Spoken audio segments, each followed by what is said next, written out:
பாரக்கல்லாஹு ஃபீக்கும். சூரா ஃபாத்திஹாவில் இடம்பெறக்கூடிய தனித்தனி வார்த்தைகளின் அர்த்தங்களை தெரிந்து கொள்ள போறோம். வார்த்தை வங்கி, வேர்ட் பேங்க். இந்த சூறாவில் இடம்பெறும் பெயர் சொற்கள், நவுன்ஸ், என்னென்ன பெயர் சொற்கள் இடம்பெறுகின்றன, அதை நாம் எப்படியெல்லாம் நம்முடைய வழக்கத்துல பயன்படுத்தலாம். பாரக்கல்லாஹு ஃபீக்கும். முதலாவது இஸ்முன். பிஸ்மில்லாஹ் என்று சொல்லும் போது இஸ்முன் என்ற வார்த்தை எங்க இடம்பெறுது. இஸ்முன் சொன்னா பெயர். நம்ம வழக்கத்துல மஸ்முக், உன்னுடைய பெயர் என்ன, புரியுதுங்களா? இஸ்மி அப்படின்னு என்னுடைய பெயர், இப்ப என்னுடைய பெயர் என்ன பெயர் அப்படின்னு நம்ம சொல்லுவோம். மஸ்முஹாதா, இந்த பொருளினுடைய பெயர் என்ன, இந்த மாதிரி. என்னம்மா? மா இஸ்முக், உன்னுடைய பெயர் என்ன, சரிங்களா? அடுத்து ரெண்டாவது ஹம்துன். ஹம்துண்டா புகழ். ஹம்துக்கு என்ன மீனிங்மா? புகழ். பாருங்க, இந்த ஹம்து என்ற வார்த்தை நிறைய இடங்களை பயன்படுத்துறோம். அல்ஹம்துலில்லாஹ், அதே போல ஹாமித், பேர் வைக்கிறாங்களா இல்லையா? ஹாமித், புகழக்கூடியவர். முஹம்மத், இந்த வார்த்தையிலிருந்து பிறந்ததுதான், புகழுக்குரியவர் என்ற அர்த்தமாகும், புகழப்பட்டவர். அதே போல மஹ்மூத் என்ற வார்த்தை எல்லாமே ஹம்து என்ற இந்த வார்த்தையிலிருந்து பிறந்த வார்த்தைகள் தான். ஹமித அப்படின்னா புகழ்ந்தான் என்ற அர்த்தமாகும். ஹம்துன் அப்படின்னா புகழ். அல்ஹம்து, அல்ஹம்துலில்லாஹ். பாரக்கல்லாஹு ஃபீக்கும். அடுத்து மூன்றாவதாக மாலிக்குன். மாலிக் என்ன அர்த்தம்? அதிபதி. மாலிகுல் பைத், இப்ப ஒரு வீடு இருக்கு, அந்த வீட்டினுடைய உரிமையாளருக்கு மாலிகுல் பைத்னா சொல்லப்படும். அதே போல சாஹிபு துக்கான், ஒரு கடை ஓனருக்கும் மாலிகு துக்கான், இந்த கடை ஓனர் என்ற இந்த வார்த்தை பயன்படுத்தப்படும். இந்த சூறாவில் மாலிக் என்ற இந்த பெயரானது அல்லாஹுக்கு உண்டான பெயராக இடம்பெறுகிறது. அல்லாஹ் மாலிகி யௌமித்தீன், தீர்ப்பு நாளின் அதிபதியாக இருக்கின்றான். பாரக்கல்லாஹு ஃபீக்கும். தீர்ப்பு நாளின் அதிபதி மட்டும் கிடையாது, இந்த உலகத்தினுடைய அதிபதியும் யாருதான்? அல்லாஹ். மறுமை நாளின் அதிபதியும் அல்லாஹ். அடுத்து நான்காவது வார்த்தை யௌம். யௌம்னா நாள். பாருங்க, யௌம் என்ற வார்த்தை நிறைய இடங்கள்ல பயன்படுத்தப்படும். அல் யோம் அப்படின்னு சொன்னா இன்று என்ற அர்த்தமாகும். யோம், யௌமுத்தீன், யௌமுத்தீன் சொல்றோமா இல்லையா? சூரா ஃபாத்திஹால யௌமுத்தீன் இடம்பெறுது. தனியா சொன்னா யௌமுத்தீன், தீர்ப்பு நாள் என்ற அர்த்தமாகும். அல் யோம் என்றா இன்று என்ற அர்த்தமாகும். யௌமுல் ஆஹிரா, மறுமை நாள். அடிக்கடி நாம பயன்படுத்தக்கூடிய மறுமை நாள் என்ற வார்த்தை அதுக்கு எப்படி சொல்லப்படும்? யௌமுல் ஆஹிரா. பாரக்கல்லாஹு ஃபீக்கும். அடுத்த அத்தீன், ஐந்தாவது வார்த்தை என்ன? அத்தீன். சொல்லுங்க. அத்தீனுக்கு பல அர்த்தங்கள் இருக்குது. எத்தனை? பல அர்த்தங்கள் இருக்குது. இங்க ஒரு 3 அர்த்தங்களை தெரிந்து கொள்ளலாம். அத்தீன் சொல்லுங்க. அத்தீன் மார்க்கம், தீர்ப்பு, வணக்கம்.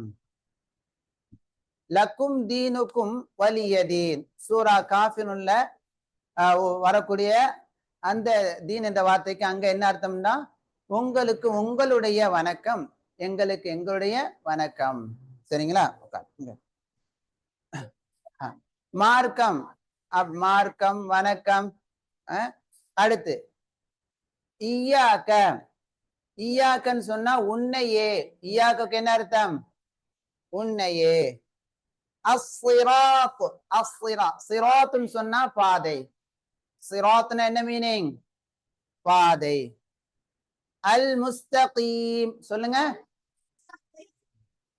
அல் முஸ்தகீம் சொன்னா ஸ்ட்ரைட், நேரான. அல் முஸ்தகீம் நேரான. கைரில் மக்பூபின் படிச்சோமா இல்லையா? கைருன்னு சொன்னா தவிர என்ற அர்த்தமாகும். தவிர. இல்லா, இந்த கைர் என்ற வார்த்தையை காட்டிலும் இல்லா என்ற வார்த்தை அதிகமாக பயன்படுத்தப்படும். எக்ஸெப்ட், இல்லா. புரியுதுங்களாமா? இல்லா.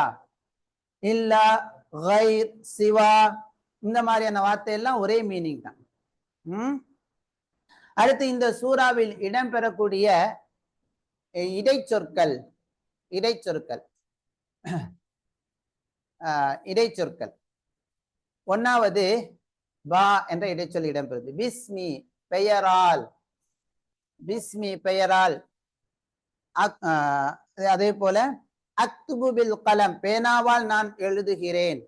பில் கலம் சுரமா இல்லையா? பா வந்துச்சு சொன்னா அதால் இதால் என்ற அர்த்தமாகும். இங்க பிஸ்மி பெயரால். இரண்டாவது லில்லாஹி அல்லாஹ்விற்கே உரியது.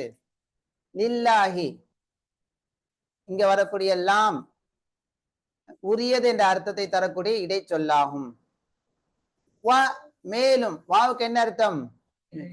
இய்யாக நஅபுது வாவுக்கு என்ன அர்த்தம்? மேலும் என்ற அர்த்தமாகும். அண்ட் தானமா? அண்ட். அடுத்து அலைஹிம் அலா அப்படின்னு சொன்னா மீது என்ற அர்த்தமாகும். அலாண்ட என்ன மீனிங்? மீது. அலல் மக்தபி மேஜையின் மீது, டேபிள் மீது. அலல் குர்சியி சேர் மீது என்ற அர்த்தமாகும். அலர் ரஸ் தலையின் மீது என்ற அர்த்தமாகும். அடுத்து ஐந்தாவது லா. லாவுக்கு என்ன மீனிங்? இல்லை, இல்லை. சார், இந்த சூறாவில் இடம்பெறும் வெர்ப்ஸ் வினைச்சொற்கள். வெர்ப்ஸ். ஒன்னாவது நஅபுது நாங்கள் வணங்குகிறோம். சொல்லுங்க, வணங்குகிறோம். நஅபுது நாங்கள் வணங்குகிறோம். வணங்குகிறோம். அபத யஅபுது அபத வணங்கினான்.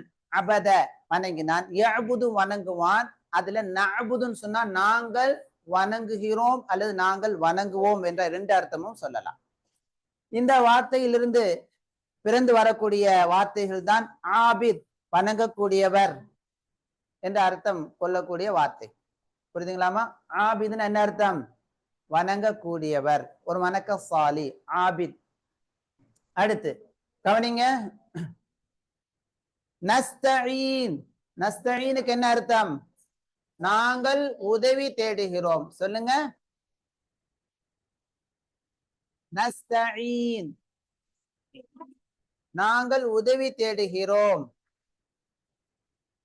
அடுத்து இஹ்தினா. இஹ்தினா இஹ்தி அப்படின்னு சொன்னா நேர்வழி காட்டு, நேர்வழி நடத்து என்ற அர்த்தமா. இஹ்தினா நா அப்படின்னா எங்களுக்கு. இஹ்தி அப்படின்னு சொன்னா என்ன அர்த்தம்? நேர்வழி காட்டு. இஹ்திக்கு என்ன அர்த்தம்? நேர்வழி காட்டு, நேர்வழி நடத்து என்ற அர்த்தம் சொல். நான் அப்படின்னா எங்களுக்கு. நான் வந்தனால எங்களுக்கு என்ற அர்த்தம் கிடைக்கும். அடுத்து அன் அம்த. சொல்லுங்க, அன் அம அப்படின்னா அருள் செய்தான். அன் அம்த அப்படின்னா நீ அருள் செய்தாய், நீ அருள் புரிந்தாய். அன் அம்தக்கு என்ன அர்த்தம்? நீ அருள் புரிந்தாய். சொல்லுங்க, அல்லாஹ் அருள் புரிந்த மக்கள் யார்? அல்லாஹ்வால் அருள் செய்யப்பட்ட மக்கள் யார்? நபிமார்கள், நபிமார்கள், உண்மையாளர்கள், சுஹதாக்கள், உயிர் தியாகிகள், நல்லோர்கள். புரியுதுங்களா? அன் அம்தக்கு என்ன அர்த்தம்? நீ அருள் புரிந்தாய். அன் அம் தூ என்று ஓதிவிட்டால் நான் அருள் புரிந்தேன் என்று அர்த்தம் ஆயிடும். அன் அம் தூ ஆகிட்டார். அப்படி தூ வைத்து ஓதிவிட்டால் அதற்கு பெயர் அல்லஹ்னுல் ஜலி, வெளிப்படையான மிஸ்டேக். அதனால அர்த்தம் மாறிவிடும். அன் அம்த, அன் அம்த நீ எவர்கள் மீது அருள் புரிந்தாயோ அவர்கள் சென்ற பாதையை காட்டு என்ற அர்த்தம் தரக்கூடிய இந்த சென்டென்ஸ அன் அம் து என்று வாசித்து விட்டால் நான் எவர்கள் மீது அருள் புரிந்தோனோ அருள் செய்தேனோ அவர்களுடைய பாதை எங்களுக்கு காட்டு என்ற தவறான அர்த்தம் வந்துடும். அதனால இந்த இடத்துல கவனமா ஓதணும். இந்த இடத்துல ஏற்படக்கூடிய இந்த அன் அம்து என்று ஓதினால் ஏற்படக்கூடிய மிஸ்டேக், அந்த ஹத்தாவுக்கு என்ன பெயர்மா? அல்லஹ்னுல் ஜலி. புரியுதுங்களா?